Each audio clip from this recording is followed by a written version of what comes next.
Hey everyone, good to see you. We have two classes from the creative writing department here in our audience, plus some faces that are new to our groups. So welcome to, we're going to pretend we're on a silent movie today.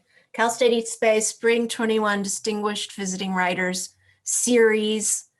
We're hosting it as a lunchtime talks this time around, and this is care of English Department Creative Writing.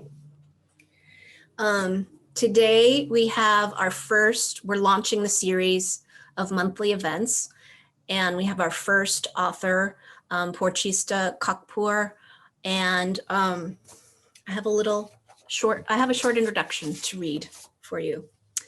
And then we'll give her the mic. Porochista, can you say hi first? Hi. I was like, oh, I didn't even get to hear your voice yet. I'm talking before I introduce you. We're so excited to see each other. It's been oh my God, yeah, many years. 5 years. I was thinking, Wow. look at this. This is like 5 years BC. Oh my God, yeah. Oh, 5 years BC. Yeah. Yes, BC for sure. Okay. I always thought that meant before coffee. Yeah, it could mean a lot. Yeah, it could be before coffee too. Yeah. Could mean a lot of things. It could mean a lot of things. Okay, Porochista's debut novel, Suns and Other Flammable Objects, was a New York Times editor's choice, one of the Chicago Tribune's Fall Best, and 2007 California Book Award winner in First Fiction category. Her second novel, The Last Illusion, right here, was a 2014 Best Book of the Year, according to NPR, Kirkus, BuzzFeed, Pop Matters, Electric Literature, and many more. This is, I think, when her and I met around that year. Her third book, Sick, a memoir, was a Best Book of 2018, according to Time Magazine, Real Simple, Entropy, Mental Floss, Bitch Media, Autostraddle, Paris Review, Lit Hub, and many more. Her nonfiction has appeared, fellowships with the NEA and others. Her nonfiction has appeared everywhere: New York Times, LA Times, Elle, Slate, Salon, Book Forum, and her most recent book is a collection of those essays, Brown Album, which we have been reading for our classes in creative writing, fiction and nonfiction. This was released in May 2020, and she's taught creative writing and literature at Johns Hopkins, Wesleyan, Columbia, Bucknell, Bard, Sarah Lawrence, and many other places. She's currently living in New York City. And I'd like to add my personal note that Porochista's writing and approach to life reminds me that storytelling is a superpower. Sharing stories heals, entertains, brings drama and flair, and yes, changes culture. There is never a moment in reading her work where I doubt the importance of literature or ask if art matters. She shows how the personal is political by showing us how we're all outsiders and insiders at the same time, depending on angle. For example, in The Last Illusion, set against a backdrop of 9/11 New York, protagonist Zal thinks he's starting from scratch as a feral child raised by birds, but the reader discovers that he's actually just immersing himself and learning by doing, as we all do. In Brown Album, the author addressed requests to speak to her Iranian American identity with ultra specificity about Iranian diaspora's politics and Iranian American experience, but ultimately shows universal experience. All of her projects are calls to adventure and perseverance. All of her projects welcome us in by challenging perceptions. Let's welcome her to this awesome lunchtime event. Thank you so much, Trini. I love that. That's so sweet of you. I love these.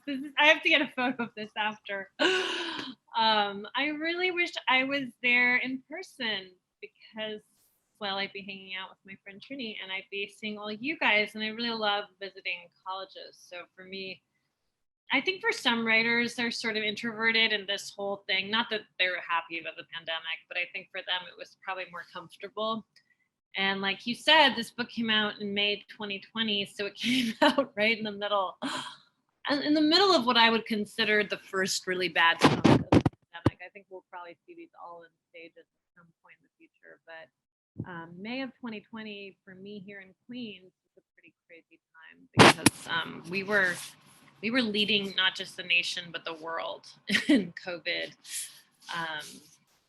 numbers and deaths actually. So Queens was really hard hit then, and so the last thing on my mind was really a book tour. Even though I had been prepared to go all around the country with a very big book tour, thanks to my publishers, but it all, obviously turned into Zoom and things like that. So, but I'm grateful that we live in a time of technology. The Spanish flu set did not get this, so it is nice. So anyways, thank you. So I think some of you, I don't know, most of you, some of you have read Brown Album, and I thought I would read sort of a nice chunk here. I thought I'd read a complete essay, and I thought I'd read what's my favorite one, because people often ask me, this is a very common question. It's like they think these essays are your children or something, and they always go like, which is your favorite? And I think they think most writers will say like, oh, I don't have favorites, like, your child, but I do. And I've read from most of these essays, but there's a few that I don't really want to read from, that I don't love as much as maybe my editor did, or just ones that I don't feel, I don't know. This one, Camel Ride, Los Angeles, 1986, is my favorite one for many reasons. It's actually a very old one. It came out, over a decade ago. And my friend Deborah Unferth was doing an innovative memoir issue of Guernica. And she asked me to contribute because she knew me as like a semi-experimental writer, and I really liked, interesting hybrid memoir forms and things like that. And so I started working on this, which really was initially written to be fiction, actually. And then I realized it was all completely true. And so then I did a total essay treatment of it.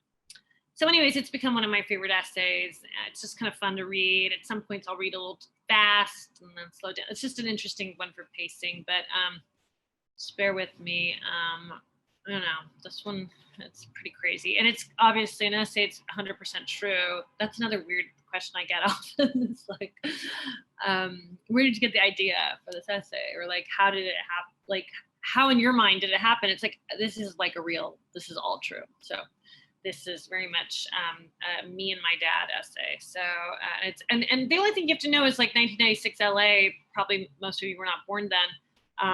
Trini grew up right next to me, so she probably has a very good window into what life was like then too, because we're similar age too. And that area, the east side of LA, this tons of immigrants, very diverse populations, but there was a lot of anti-Iranian sentiment in the 80s everywhere, including LA, where you had a lot of Iranians. So this really focuses on that xenophobia.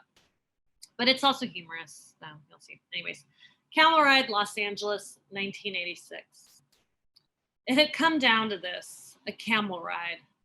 It was the middle of the 80s, and I was at the Los Angeles Zoo, a place I'd never been before. The air was dusty and soft-celled. The sky was orange and cloudless. Our faces were a light lavender, and my hair was a glossy black bowl, my body too thin and sloppily tucked into overalls. This is what the matte photos tell us today. There's a picture of me attempting to embrace an all-white goat in the petting zoo, another of me in front of one indifferent giraffe, and one where I'm trying to force a straw from a supersized cup into my little brother's nose, and the blurry hand at the edge is trying to stop me. It belongs to my father. There's no picture of us with the camels. That is only in my head, where it doesn't belong either. It was our lucky day in the middle of a week, a school day our father let us get off. He was working that coming weekend, a fact we did not know. Again and again, he said it was because he loved us so much, which he reminded us of on the way there and on the way everywhere we went. We went to see the lions, which he reminded appeared on the Iranian flag, which is still our flag, and the polar bears, which looked out of place in the sunshine, but assured us they were fine and told us they loved the climate that Los Angeles and Tehran shared. We saw the monkeys who were sleeping all except for one, who entertained the laughing masses by regurgitating whatever food he kept trying to eat over and over. This my father did not like. What is the meaning of this, of him? But he tolerated us standing there for our sake. There were animals we wanted to leave and animals we did not want to leave. There was one breed of animal in particular that we wanted to leave. They frolicked behind a yellow and maroon sign, a few simple words announcing conveniently a question that felt more like an interrogation. Who doesn't want to ride a camel? We didn't want to. My father pointed out that one camel could take all three of us. How fortunate for us. He told us we didn't need to be scared. All the other kids were loving it. We weren't scared. I wasn't scared, rather, as I wasn't at all thinking about my little brother, although he was suddenly quiet enough for me to think he was with me on this one. Time started to move slowly. My vision focused on myself, my father, and the camel. Something, I felt, had to be done to keep us from taking the camel ride. My father said, "Are you ready? Come on, everybody, this is what you've been waiting for." But what we've been waiting for was a place where we could be like everybody else, rid of a certain yellow and maroon script, rid of rides on the back of things, or just the idea of riding on the back of that thing. We two children stood there, frozen, shamed, butts of a cruel joke. Only I looked at my father straight in the eye, though he was already counting dollar bills, asking my mother to get in line for us. This, by the way, is an episodic essay, so I'll just ignore the little asterisk breaks with so this is the next section. We were only a few years into our arrival in America, a place I attempted to call home, even though my parents warned me that it was all temporary. My first memories were my last memories of Iran. First, an old man at a party with much dancing sitting with me, a relative perhaps, talking and suddenly stirring his tea with a finger. The next, false air raids in the night sky of Iran, empty threats from Iraq side, a circle of beautiful pink lights in the black night sky, a thing of beauty to me, even in my mother's shaking arms. I learned English watching The Twilight Zone. I filled our quiet home with the magical incantation, "You're traveling through another dimension, a dimension not only of sight and sound, but of mind, a journey into a wondrous land whose boundaries are that of imagination. That's a signpost up ahead. Your next stop, the Twilight Zone." I also learned English by imitating kids on the playground of my preschool, a Twilight Zone I was thrown into early.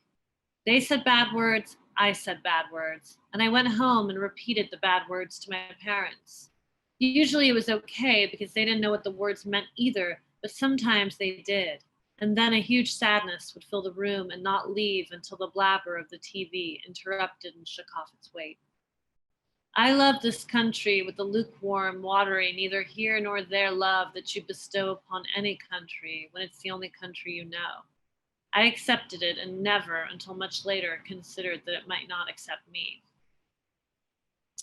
The camel has a nameplate on its blanket. The plate says its name is Scheherazade. An echo, the name of a relative of mine is Scheherazade, but I think no relation. My father, however, points it out and laughs loudly. My mother, whose relative it is, smiles weakly, more bored than anything. Where is my mother, I wonder? It's a question I often have. She's off in the Sears catalog, in One Life to Live, in herb and kidney bean and lamb stew for dinner tonight, in laundry and dishes. I look to my brother who looks lost in the empty fantasies of zoo life. It is clear I am alone with my concern for the situation. There is another camel named Latte and another camel named Coco, but I see Scheherazade alone, and Scheherazade alone sees us.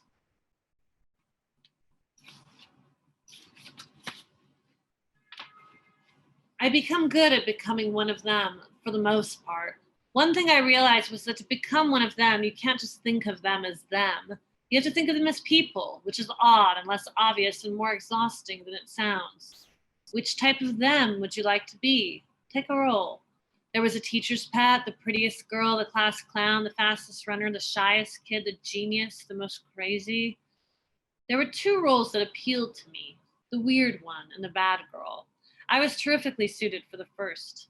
My clothing style in first grade was a compromise of dependence and independence. I wore whatever overdressed thing my mother wanted, but added a few items of my own.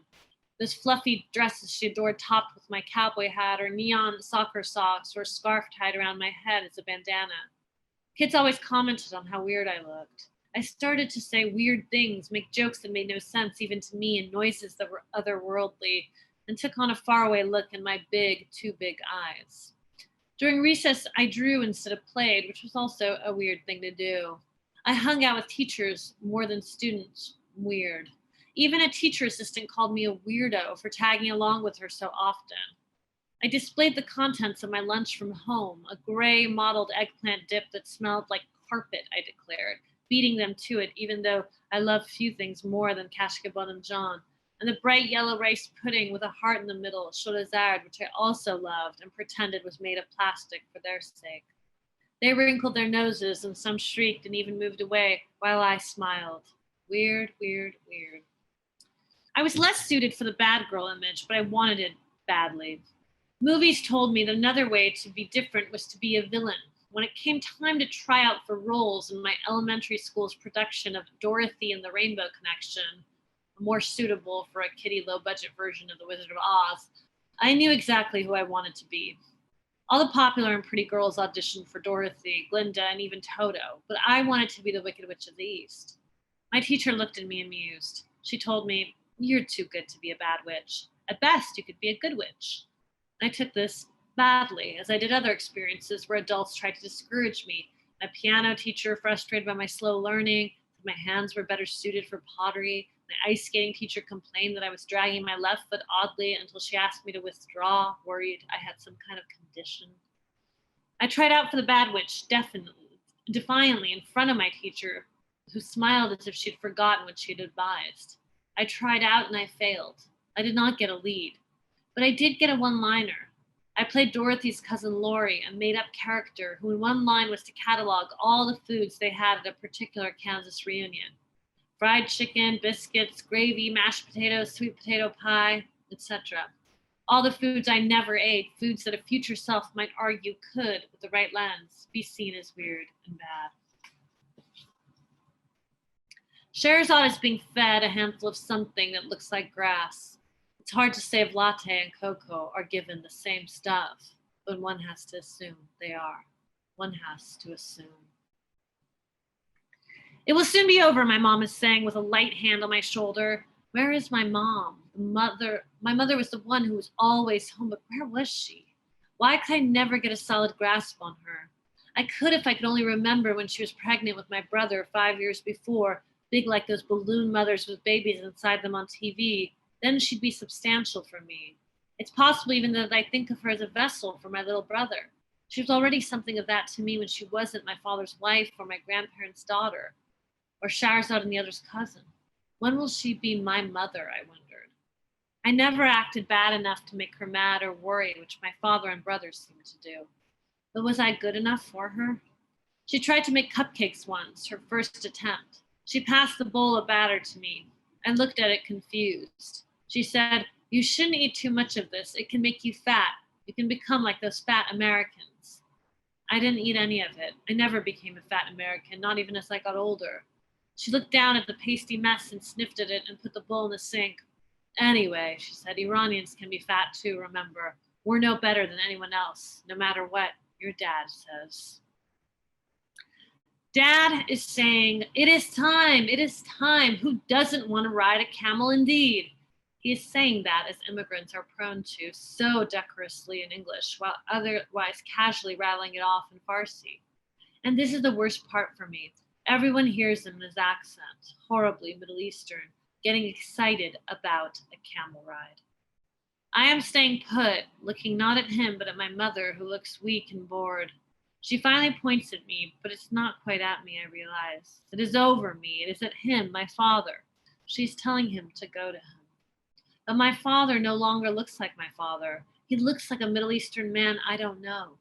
He looks like a sheikh, a terrorist, a sultan, a mullah, a dervish, a camel jockey. How do I know that term? I do not know how I know that term. Are you coming? He's saying still in English. The camel is waiting. I shake my head. Be a good girl. Come on, he's saying. But I'm a bad girl. I am the worst girl. I want nothing to do with that camel. But I don't say that, of course. By the time he gets to me, I say what I usually say when I am in a predicament, something that is not altogether untrue. I can't do it, I say. I'm suddenly very sick. Help. I never needed to ask who my father was. I knew him well. He was the one who should have been the most worried. Jet black hair, dark brown skin, his eyes were all pupil. He looked the way others imagined he would look. My mother had hair she dyed reddish blonde and light skin to go with it.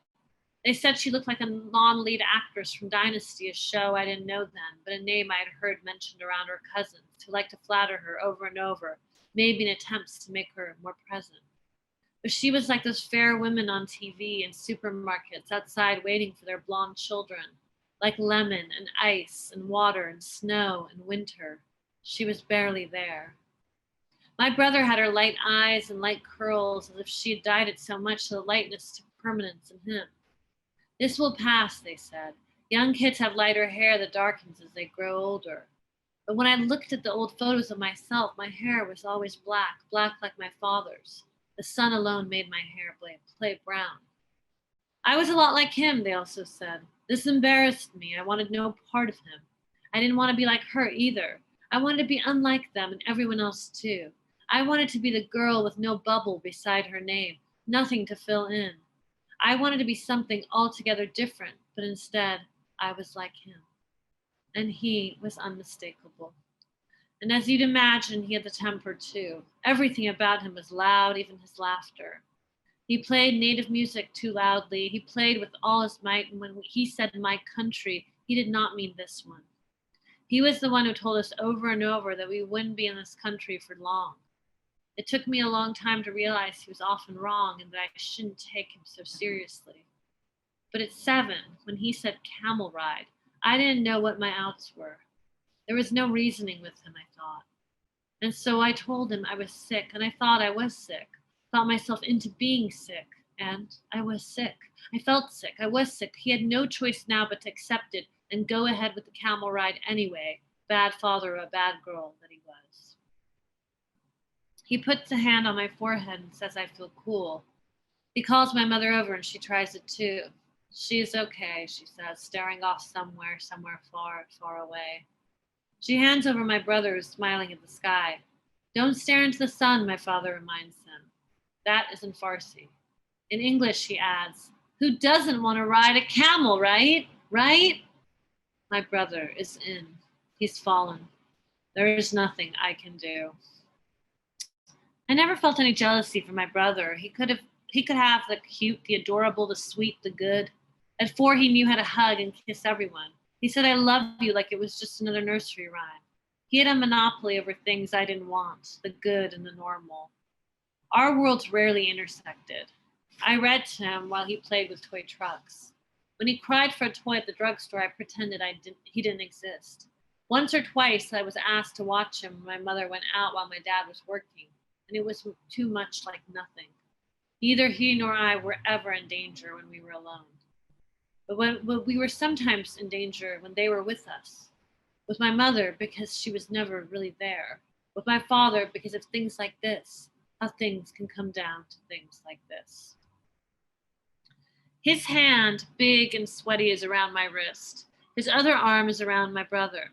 My mother is behind us, waiting, waving, even looking as she looks down at the pavement. I don't know if I'm doing it on purpose, breathing loudly to remind him he's being negligent of his sick daughter, or if I'm actually gasping for air, sick as I am. We're second in line, second and last. The line ends with us. It is, as I suspected, not popular at the moment for anyone to ride camels. My father finally notices my upset. What's wrong, liver, he says, except liver in Farsi means deer. Why so sad? This is a great opportunity, so much fun. I look down and put my hand over my heart. This is not exaggerated. My heart is actually pounding as if it's knocking against my chest. Let me out of here, it says. I just don't want to ride the camel, I say, and I'm sick. My father laughs too loudly. You are afraid, is that it? There's nothing to be afraid of. I shake my head. Then what is it? You're not sick, trust me. What can I say? I could say, Father, I don't want to be taken for what I inevitably think others will take this as. A group of Middle Easterners here, and just a few years after these guys were selling fuck Iran buttons in supermarkets, something I will learn about much later. Father, but you must have known, or did you not? Did you choose not to know?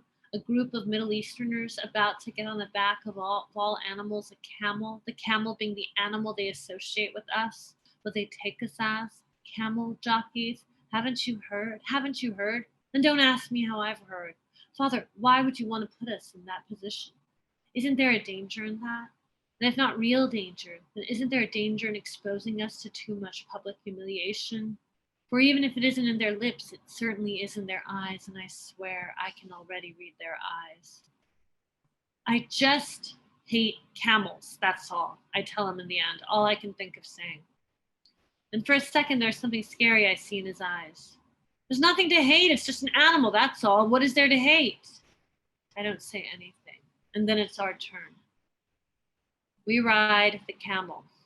My father behind us, clutching both me and my brother in front of me, all three of us silent as a blonde woman with a big smile, with eyes shielded behind big sunglasses, walks Scheherazade around the riding area. A journey into a wondrous land whose boundaries are that of the imagination, it is not. I expect the ride to take an eternity, but it lasts the 5 or so minutes they advertise. It feels like 5 minutes on top of a camel in the sun against your father and your brother, nothing more or less. Then we are down, and my mother and father get into a fight because she forgot to take a picture, and my father wonders how in the world she could when she had been so good about it all day. And then my brother has a fit by the ice cream stand, which is all out of a particular type of ice cream he wanted. And I put my hand over my ears to block him out, and he pushes me harder than I know he had in him, and I lose balance and topple into a vat of cactus. The rest of our time is spent in the zoo's hospital, where a kind old lady with tweezers plucks out the needles stuck in my skin, one by one. My father is asking me if I'm in pain over her shoulder in Farsi, and I don't answer him. My mother is outside entertaining my brother, who's finally eating the ice cream he wanted, bought from another stand, a reward for his wrongdoing. And the old lady is trying to get me to speak too. She asks if I did anything fun. My father finally interjects. Well, we took a ride on a camel. All those needles in me don't even affect me. I say nothing. I let him have it. The old lady chuckles. How brave of you, she says to me, and just me. I look her straight in the eye, questioning. You fucking dune goon, she goes on. Why don't you go back to your country? My heart is pounding. Did she really say that? No. She said, how brave of you. I would have been nervous up there on a thing like that. I nod. How do I tell her I was? That I was so sick I could die.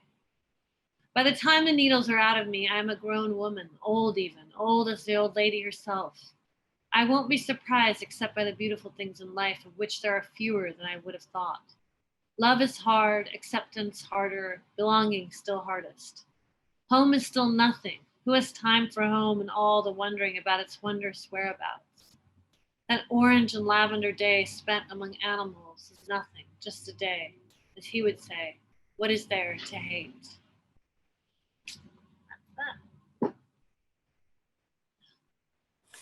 We could turn our mics off for a minute and do some super loud applause. Love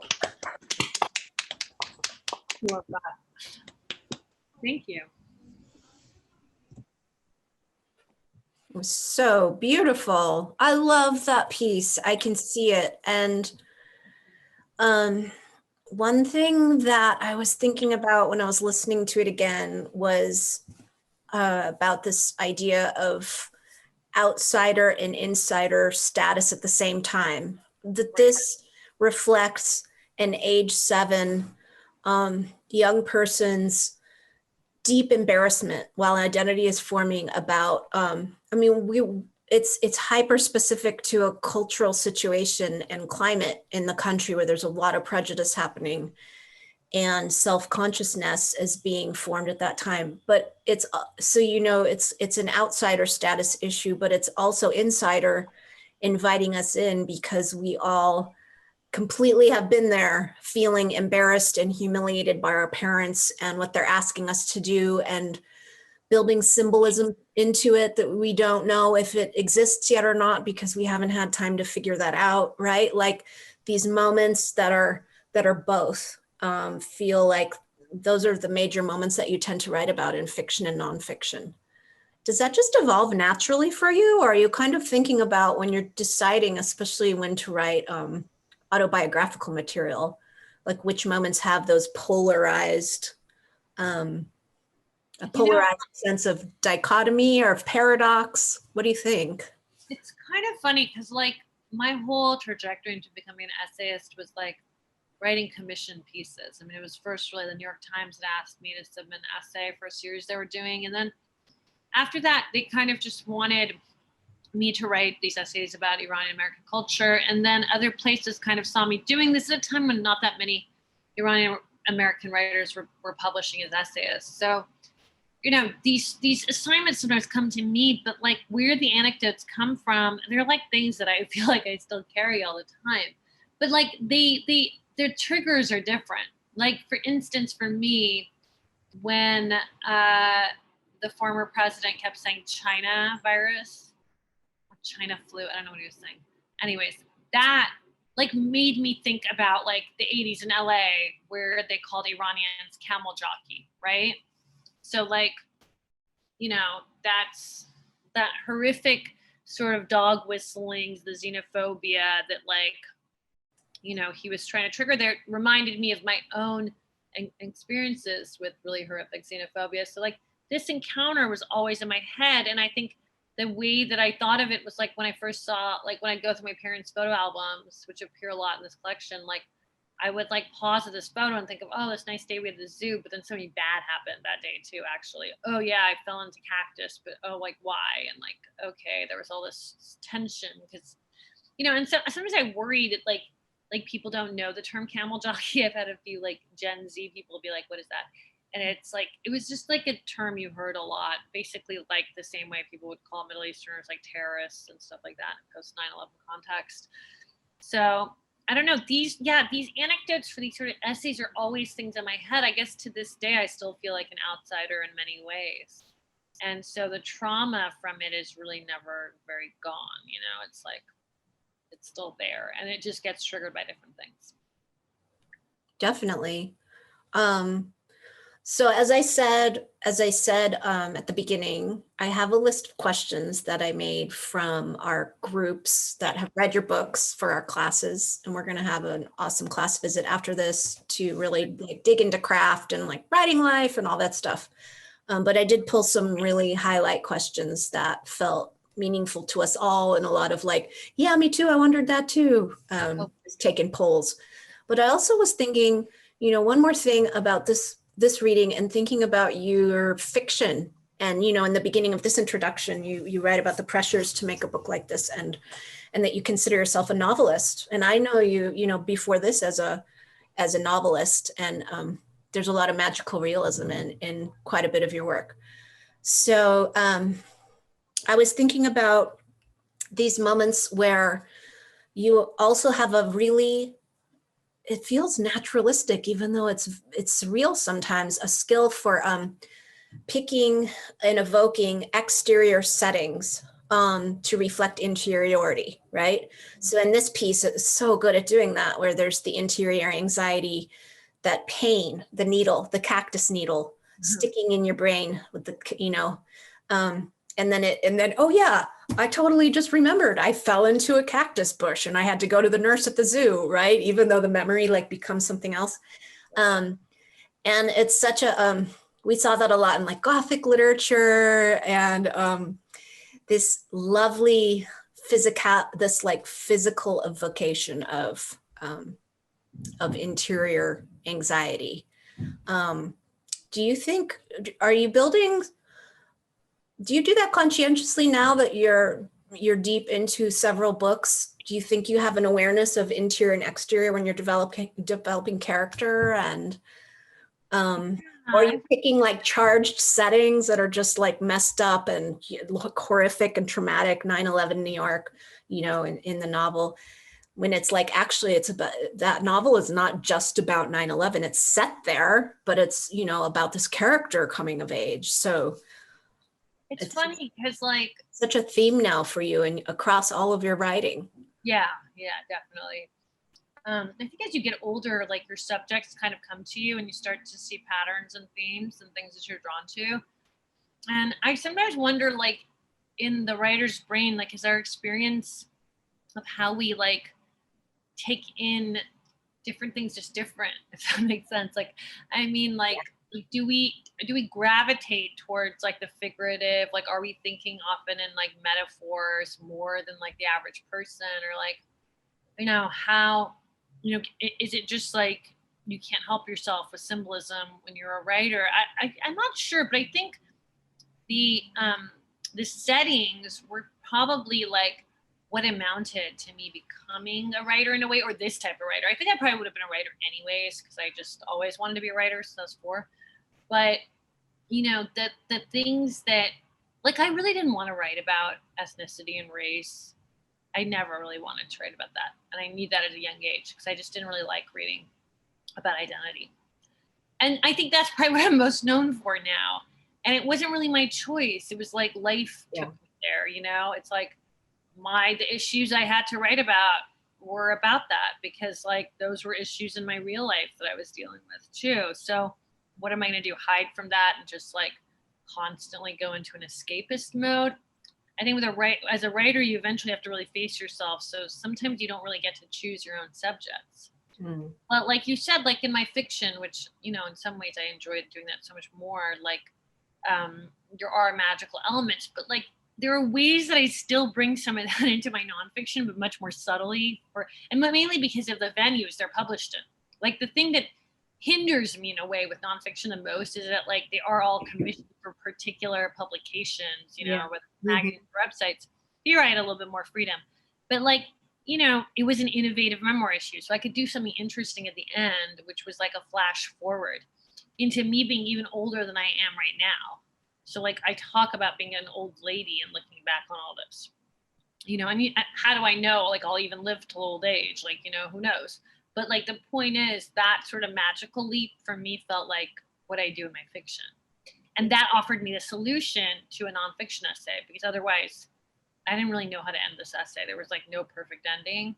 And I realized the only ending that would bring me comfort as a person who participated in this horrifying, you know, time was like thinking into a future where somehow magically I would be over it all. So that was kind of for myself in a weird way, but it involved, you know, like a sort of like magical, like a technique of the extraordinary in a way there. So I, you know, I need those tools as a fiction writer in my nonfiction as well. I don't want to be boring in nonfiction. Nonfiction can be really boring. Mm. I just get bored by a lot of nonfiction, and I rarely do with fiction. So it's important for me not to be boring. Well, pushing the story forward and envisioning how you would like something to look in the future. I mean, that's setting intentions. I mean, that's a powerful tool, you know. Right.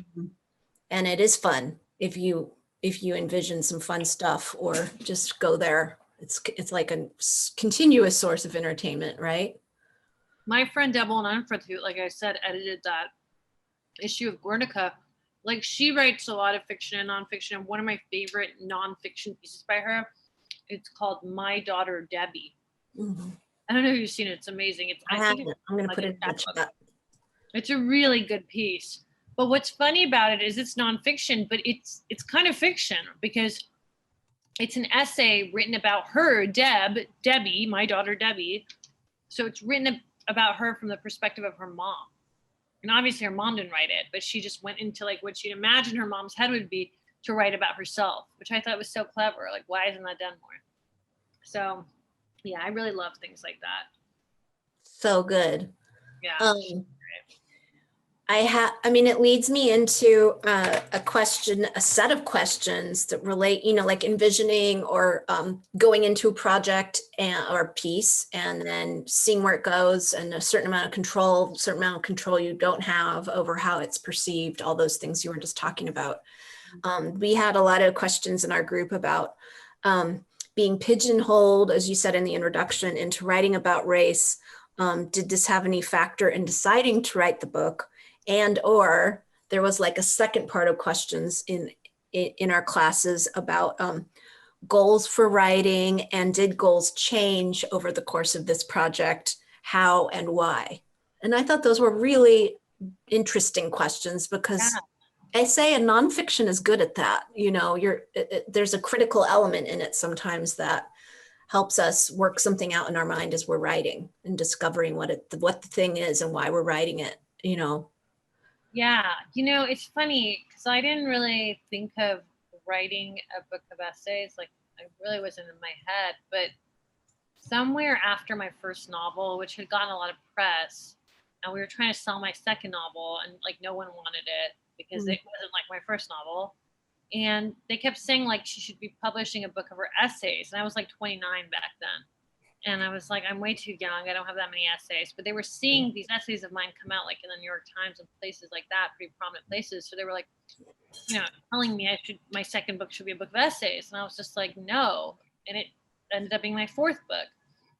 I think part of me putting it together was that because I've started to feel in recent years, people just keep wanting the same essay from me over and over. Yeah. So I even addressed that in How to Write Iranian America, that essay in the collection, where I say like these editors, and I'm kind of, being vague, but I mean the New York Times and that occasion too. They kept asking me for Persian New Year essays, even though my prior Persian New Year essays appeared in the New York Times, but a section editor in the same section, like 4 years later, wanted the same essay, and I was like, I've already written that. Like, go look it up. Like, so I think part of it was like, I hit a point of exhaustion after what feels like many hundreds of essays around Iranian American culture issues. I feel like I've just said all I need to say. Of course, the situation still evolves. There's more stuff with Iran all the time, but I just wanted to be able to move past it. Just like with my book before this, Sick, it was like an illness memoir.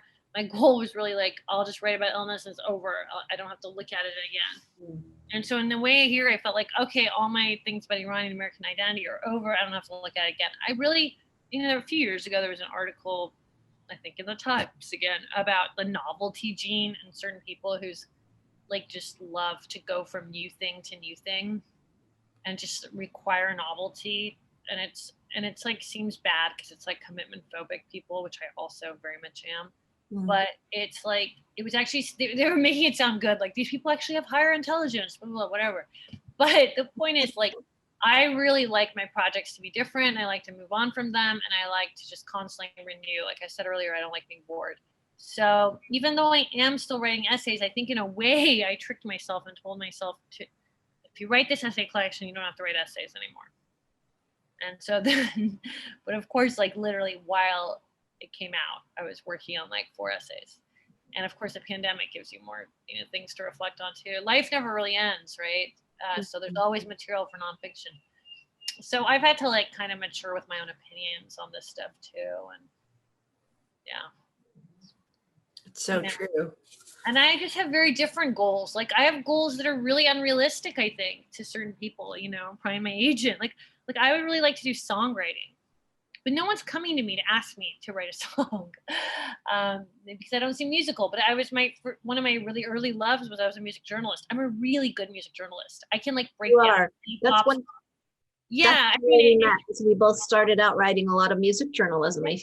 Yeah. And it's like I think like our era and everything and where we grew up, like music was just like a very rich influence around us, and it was like really a real golden age of music. And so like I can like graph and chart any pop song. I can like literally like any sample you play from me, I can pretty much tell you where it's from. Like I just have a very deep knowledge of like pop music in particular, from hip hop to like whatever to K-pop. And so I just like would really like to like do stuff like that.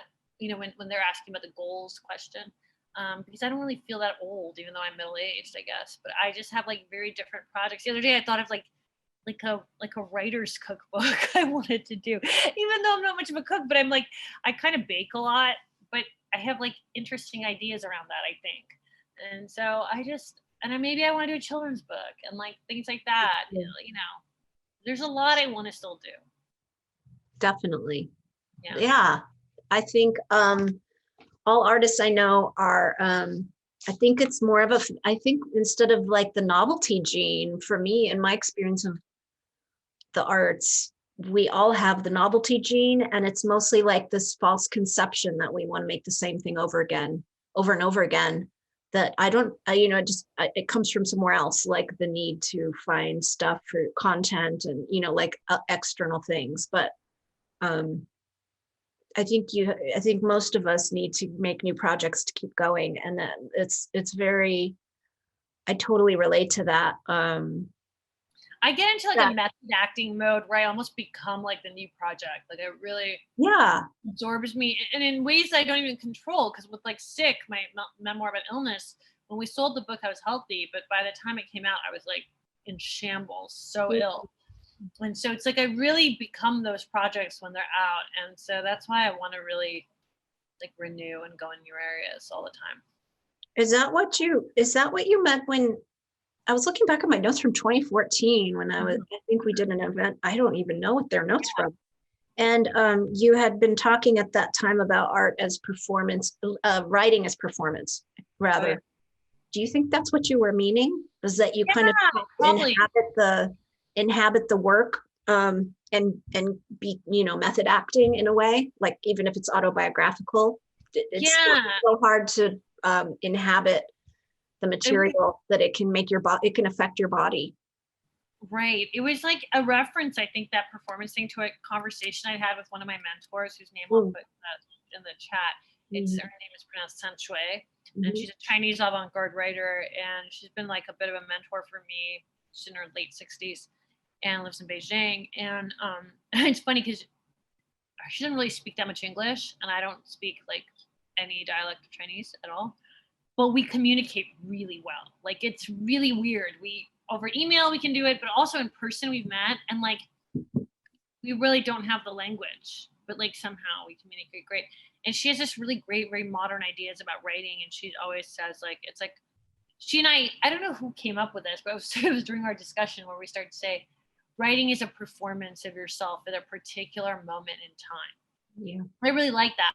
Because then it's like a different moment in time, I mean, this is like really, there's bad sides to this on an interpersonal level, right? Like if I had a child, I'd probably be like wanting to throw the child away by the time they were 5 years old, It's a big deal to me that I could be a dog mom, and actually like live out the lifespan of a dog.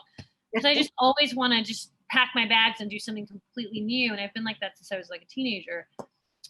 But yeah, I love not committing, performance for yourself at a particular moment in time. And then you move on and you're just performing something else.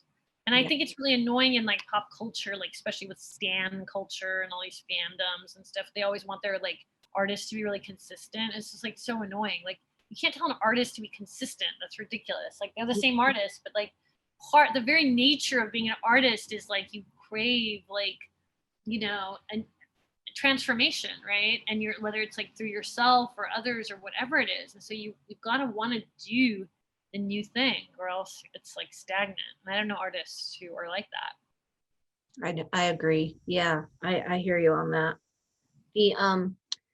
We have a few minutes left. I have an amazing list of questions I can go from, but do any of you want to ask your questions directly and in this public venue? And remember that a lot of, hopefully like most of the questions and thoughts about the books, we can take up in our class session after this. But anything, I have one. I have one. Yeah. It's been rolling around in my mind since reading your book, and we have a lot in common, I think. My family immigrated from Holland. We were attacked by Germany and all that. And my dad was a professor, so there's a lot there. We were told wear wooden shoes. Nobody will make fun of you. In high school, senior best, most unusual, the mohawk, the whole thing. Wow. There's like a lot there in common. I'm probably a lot older than you, but my question for you was, when you're writing this, and I don't know if you read a lot of works by other people who have been pigeonholed into writing about their ethnicity, experiences, faith, everything else. For me, I originally had a hard time ever noticing people from other cultures that had the same parallel experience. Do you find that you automatically will notice when other artists who are Iranian are in that experience, or will you notice, like, are you aware of when people from other countries were writing and things, and you're like, oh, wait a minute, that's different, but it's also an same experience, and I see, is it like I see you? Yeah. Like for me, I'm Northern European, I'm not American citizen, but I get, because this, and I get put in. Right. Put in it. And do you ever notice when it's someone, no, wait, they're kind of more like me, they're from somewhere else and they're having the same sort of thing happen? Yeah, that's a really interesting question. It's something I think about a lot on Twitter, because I'm very active on Twitter, and it's like, if you follow me, it's kind of a train wreck, my tweets. But what I like about Twitter is that, like, it really brings together, like, the whole world in really interesting ways. And like, one thing I've thought about a lot this year is how many people I know who live in Africa that have had very similar experiences to, like, me in Iran, like, or like my Iranian family had a lot in common with African family. Like, there's a lot of traditions and ways of, like, approaching music and food and culture and so many things that I was like, wow, I never knew that. But I learned that actually from tweets. And often it happens through books or just meeting people, but I do have that quite a lot. And part of that is because, like, where I grew up, there were not a lot of other Iranians. So I had to always look to others. And for me, I've always said, like, immigrants are my people. Like, they're the people I relate to the most.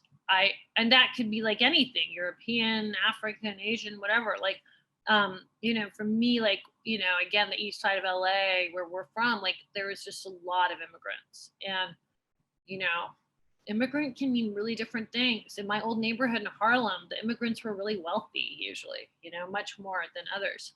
Where I grew up, that was not the case. Like, the immigrants, like, kind of lived in a bad neighborhood. And so that was what I was around. But, like, at a very young age, because there were no Iranians around, I was really, like, always looking at, like, my Mexican neighbors, like, how are they adjusting, and what is it like for their parents versus them? And, like, so I do that constantly. It's like it's like one of my main modes, because even now I'm not surrounded by Iranians here in New York. So I've often been, like, the only Iranian in my little world. I have friends, of course, but they're all scattered, and it would have been different if I had never left Iran. If I hadn't been an immigrant, it would have been very different. And I wonder about that too. Yeah, exactly. Thank you. Yeah, thank you. Yeah. That's a good question. Yeah, great question. Thank you. Who else? I guess I can kind of have one. Okay, Johnny. Porochista, as a professional writer, you mainly discuss more about writing a more Iranian culture and, like, different forms of nonfiction. And you've also talked about, like, also wanted to experience with other different forms of writing. Say if you were to do that, have you ever done that before? And maybe ever got, like, some mixed reviews? Like, maybe only some people wanted you, like, since you built this identity for yourself, people only expect you to be this one thing, and when you try to do something different, they get, like, mixed feelings about it. Like, no, you should stick to this one path instead of trying to experiment. Yeah, because it's like people don't really like end up knowing you fully, right? They pick up one book by you, or they read one essay by you, and they have this idea. And for me, like, it's like, even my tweets have so much to do with, like, race and ethnicity and identity, because it's just like, that's the stuff right now that's, like, on my mind. So then it's, like, so funny. Then people will suddenly think I'm not in my lane if I'm in, like, this other lane that they don't recognize. Like, so if I, like, tweet a lot about fashion, these people don't know that I was a fashion editor for a while, or I worked as an assistant stylist, or I even did some, you know, very cringy modeling back in the 90s. But I know a lot about fashion too. Or even like, it took a while, you know, because of Twitter with all the fandoms and the stands, like I mentioned before, they were like really like shocked, like who's this old lady like trying to tweet about like Miley or Ariana Grande or like K-pop, right? Like they don't know that in my 20s, I was only known as a music journalist. It was way before my first book came out. And all I did was, you know, I did like Pharrell Williams' first big interviews, like I did. And like a lot of these like people that are still very famous, like I did a lot of their early interviews. And so that was like a big part of my life. So it is kind of like frustrating because people don't, people are sort of prepared not to look at you the right way when you kind of step out of what you're doing. But it's just weird. There's weird pressures on artists. Like I see this with pop music too. It's like, you know, these certain like pop music stars, they try something new and everyone's like, whoa, I didn't want that. You know, you're supposed to be this thing for me. People often want a repeat of whatever they think you did well. They just want that repeated over and over, maybe with slight variations. But you evolve and you grow and you become something different. It's just a really bad sign if you're just a one-trick pony, I think. So yeah, another good question. I do feel like there's a real dilemma here a little bit. I mean, because like you're not supposed to care what people think, right? But like as a writer, it's an audience-based profession. The audience actually has more power than you in a way, right? They can just put the book down or click off the article and it's over. Your storytelling is dependent on the audience. You throw the ball, they have to catch the ball for it to exist. So, you know, you have to care in some way, like what your audience thinks, right? They're your consumers. Thank you. William, let's do William. Okay, William has a question, and then maybe I'll conclude with one little question that summarizes a bunch of questions that we had.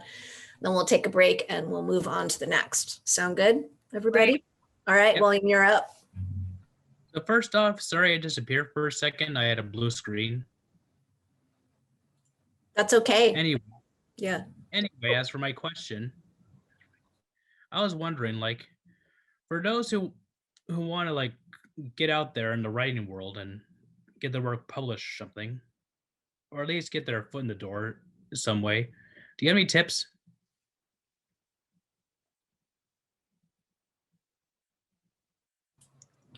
Hey, you have to take your mute. I think I might have accidentally muted you, Porochista. Take your mute button off. Sorry, can you hear me now? Yes. Okay. That's weird. I was saying this is a real classic question, right?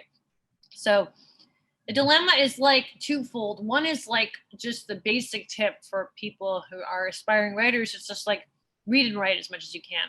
And I think reading is more important than writing in that way because there's a lot of pressure always put on writers just like write every day. And I think that's really unrealistic. I've never been able to do that because I've always worked multiple jobs to survive. But I've tried to read every day. And I think that's really, really important. It's like to read a lot, to read really diversely, like read way out of like what you normally prefer, just get a very large selection. So like being in classes like this is already great because you're going to do some of that anyways. And then I think the other thing is just like to put yourself out there and really be in the culture of writing, right? So in the literary world, and publishing, all those things. And that can be anything from like trying to submit your work to like places that are reasonable for you, but also like going to readings, like going to events. Like there's a real advantage I have like being in New York in that way because we have readings all the time. But I know in like LA, up north, like you guys all, there's lots of events. Obviously right now with the pandemic, not so much, but like you can be coming on these Zooms and things like that and just participating and really hearing what writers have to say and doing it with writers you have no idea like who they are and just learning and hearing them. I think that's like, if you approach it like an apprenticeship, it can be really, really helpful.